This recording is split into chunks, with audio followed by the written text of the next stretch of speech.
Coin a phrase from Meghan Markle. Well, the cat's out of the bag. Oh yes, nails are flying, hair's flying around, and more importantly, everybody now wants to become Sir Keir Starmer's best friend. I kid you not. As ever, let me explain. Morning, good to see you, chums. Thank you so much for joining me today. And of course, welcome one and all brand new subscribers.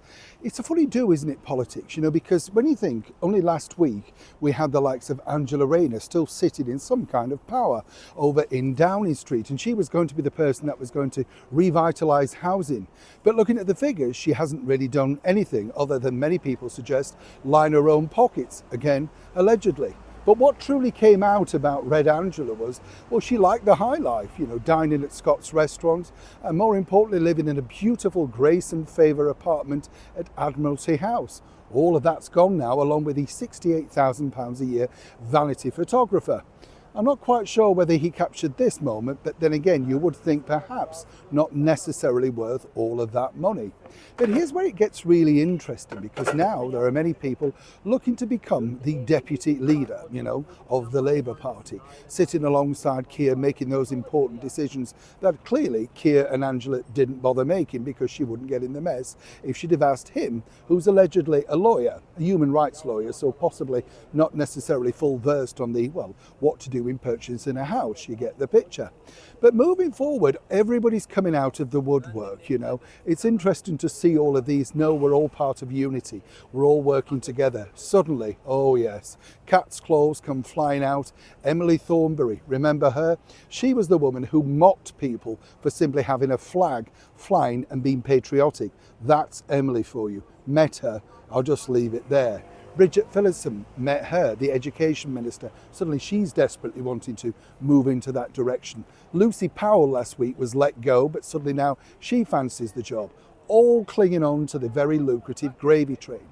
One person, though, the gravy train could have stopped and possibly not, is none other than Angela Rayner. And here's where this gets really interesting in many respects, because if you think about it, whichever way you look at it, you know, she had the very best advice at her fingertips. She's in the highest office in the United Kingdom. She could have asked anybody about, what do I need to do by purchasing this brand new home in the beautiful county of Sussex, Hove? She didn't, apparently. Well, apparently she took her advice of her lawyers. They've kicked back and said, no, that's not true, etc. You know the fallout. Well, what's interesting is, if that were you and I, we wouldn't be able to live that down, perhaps even hounded out of our own jobs. It just doesn't look good. There is going to be no thorough investigation into Angela. And this is the interesting bit, you see. Apparently her lawyers overvalued the house, which basically meant that she could put down £162,000 for that particular place in Hove. Now, how do you overvalue a house to such a level? None of those houses on that street up in Salford, I believe it is, where she lives, or Stockport or somewhere like that, how did they get to that figure?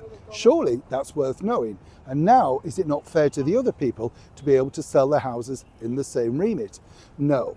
According to 10 Downing Street, they're not going to pursue this. This is now a matter in the past, and it's up to Angela what she wants to do. Remember, this is Angela where apparently Sir Keir Starmer said in the fullness of time there's no reason why that Angela couldn't return to full-time, what he means, bigger politics.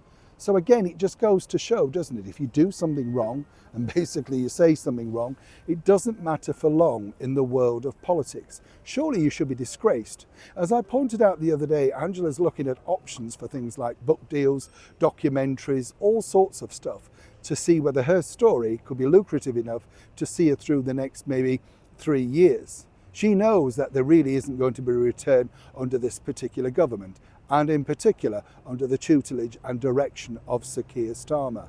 But either way, isn't it fascinating that none of the mainstream media want to cover the fact that Angela Rayner has been able to walk away without investigation into, many suggest, well, ill-gotten gains. But either way, that is the mainstream media for you. Don't blame Angela Rayner, because quite frankly, she's cultivated them all along the way. The soft soapy interview from Sky News where she filled up and said it was all about her disabled son. Many feel sorry for her. Naturally we should. But really, the buck stops with her, and she got caught out. But seemingly, this is where it ends. Neil Sean, Hyde Park, London.